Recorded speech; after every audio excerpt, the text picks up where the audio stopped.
My name is Katrina Skidmore, and I am a VIPKID teacher. I decided I was going to start making videos about my experience so far and my current thoughts. I want to do this with a little bit of caution just because as I was getting trained, there was a mentor that said you want to be careful about what you see on YouTube. You take it with a grain of salt. So I just wanted to share my experience and kind of give you my advice, and then you can take what you like and leave behind what you don't. Okay, so I'm going to first start out talking about the process you go through. So you first have an interview, and if you pass the interview, then you will have a whole lot of stuff that you have to read about the policies and, you know, class curriculum. It doesn't take too long as long as you pace yourself. And then they have you take a quiz, but you can take the quiz as much as you want. I think the reason they do this is just so that you can really understand more of what you're getting into before you're into it and you've signed a contract and say, oh, wait, no, never mind. This is not what's for me. This is not for me at all. So I think that's why they have you do a whole lot of reading before. And it's kind of hard because, you're like, well, in another job, I'd be getting paid for this. But I, I thought it was really beneficial because it also helped me later in my interview. So after you take the quiz, you will set up a mock class. So that's with a mentor, and you will teach a mentor, and they will give you feedback on how you did, and then you will find out whether or not you made it onto the next mock class. And if you made it onto the next mock class and you passed the second one, you're in, you're done. That was one thing that I was a little confused about because after the first interview, I got accepted. They said, "Yay, good job!" And I was like, "Yay, I got the job!" But I didn't. I should probably give you some reference about how my process went so that as I'm talking about my tips, it's not like, wait, what? So I interviewed, I decided, yeah, I should do this. This is a great option for me. I am pregnant and expecting a baby in December, and I really want an option where I don't have to work outside my house. Also, because my husband is going to school, he's getting his master's degree, and our goal was that he doesn't have to work while he's in school. So I'm the breadwinner. Yay! But holy cow, I get to be breadwinner and mom. New mom. Never had kids before. New mom, breadwinner. Great. Awesome. How do you do that? So it was a perfect opportunity.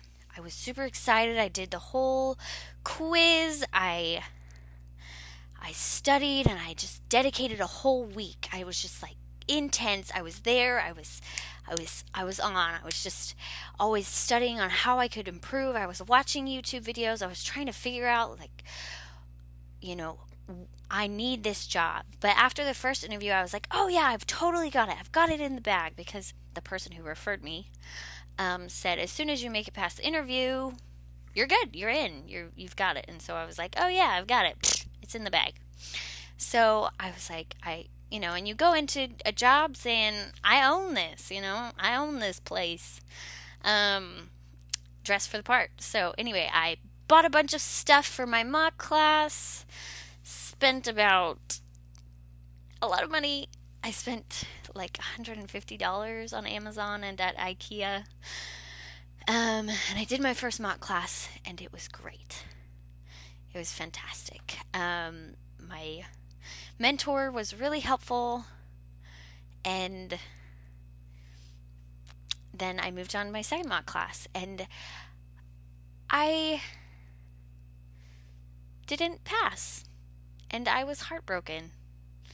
I could not understand why I did not pass, and it just tore me to pieces. I was like, this was the job. This is what I was supposed to be doing.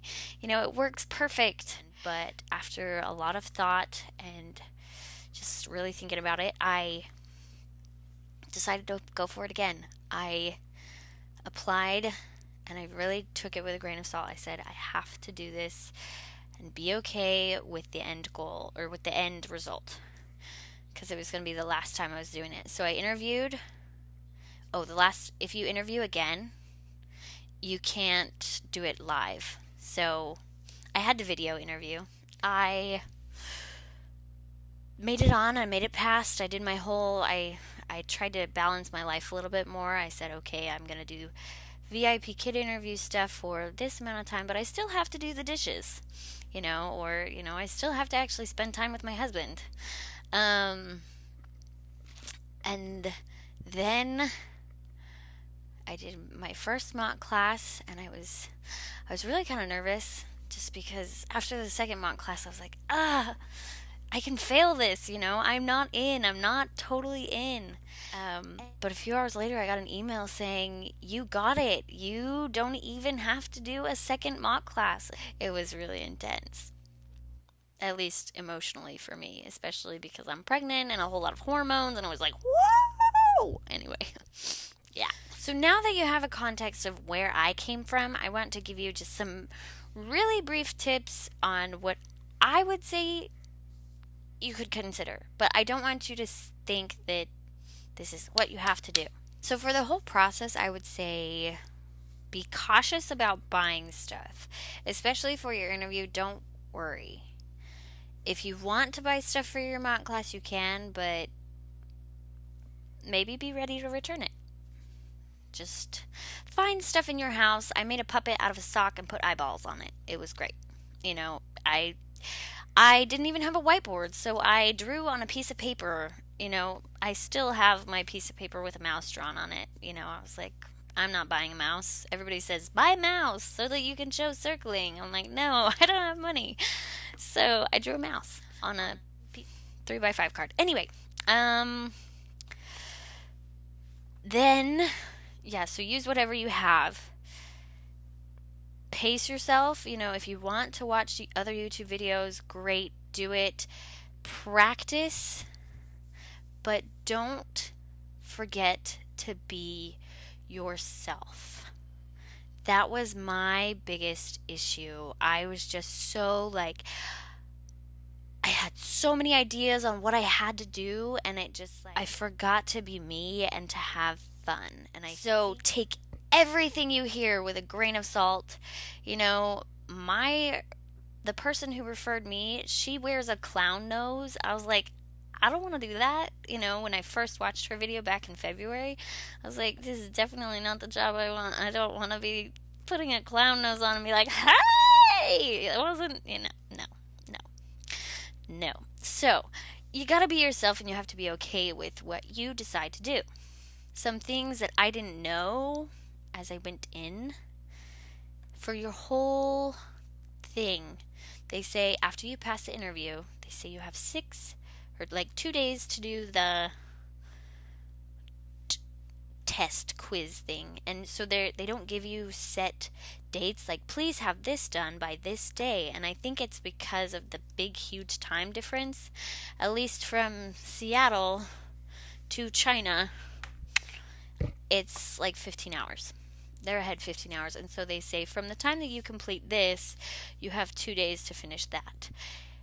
So when it comes to the mock class, you have 6 days to do your mock class. And that's both of them.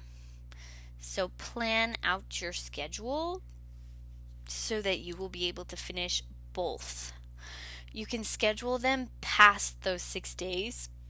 I almost made that mistake, so don't do that. Just say, okay, I have to have my last mock class done by this day. So say, okay, if I pass the first one, what's going to give me enough time to do the second one by my 6th day? So some really simple things for your mock class and for your interview. Props, have props. You hear that all the time, have props. Put something behind you, even if it's a paper with J written on it, and you tape it to the wall behind you and say Teacher Ashley or Teacher Jim, put something there because they want to see that you're not just going to be in front of a boring wall like this. Practice. Okay. Practice teaching the whole lesson without saying a word. See if you can do it. That will give you the best TPR practice you could ever imagine. TPR is not just, I'm going to act all these things out. Fox, panda, It's not just, panda. You want them to do it. Can you do panda? Or panda, I don't care. Just, you need the student to be acting it out. If you watch the video that they have about the guy who coined the term TPR, he has the kids doing it. And I think that's something that a lot of people forget. And so they're just doing it. And they're just, what do you see? The student needs to be acting so that it's a physical learning experience. Have good lighting. Have good internet. Wear an orange shirt. Don't buy a headset. Just wear your iPod earphones with a speaker. Or Samsung, if I'm a Samsung person. That'll be fine for your interview and your mock class. Because, like I said, if you want to buy something, be ready to return it. If you don't want to reapply, Okay, sorry. I turned off all my lights and then I remembered the last thing I wanted to say. Use the lesson sentence structures. Pay attention to what the student already knows and only use that. They say cut out incidental language, extra fluff. I made a mistake where I felt like I kept saying, what do you see? And so I said, where is the... And the student didn't know that. And the mentor said, don't do that. That was bad. I was like, oh, whoops. So use what they know. So focus on the vocabulary, the sentence structures, and what they already know when you're actually talking. If you guys have any questions, please let me know. I'll probably make a couple more videos on things I have in my classroom, just because I look at other people's classrooms and I'm like, wow, holy cow, they have balloons and confetti and pom-poms, and I don't. So anyway, everybody's different. If you have any questions, please share them. And I'm sorry if this video is crazy. If you want to use my referral link, you can. I have posted it in the comments below or in the description. And good luck. Don't freak out. Life goes on.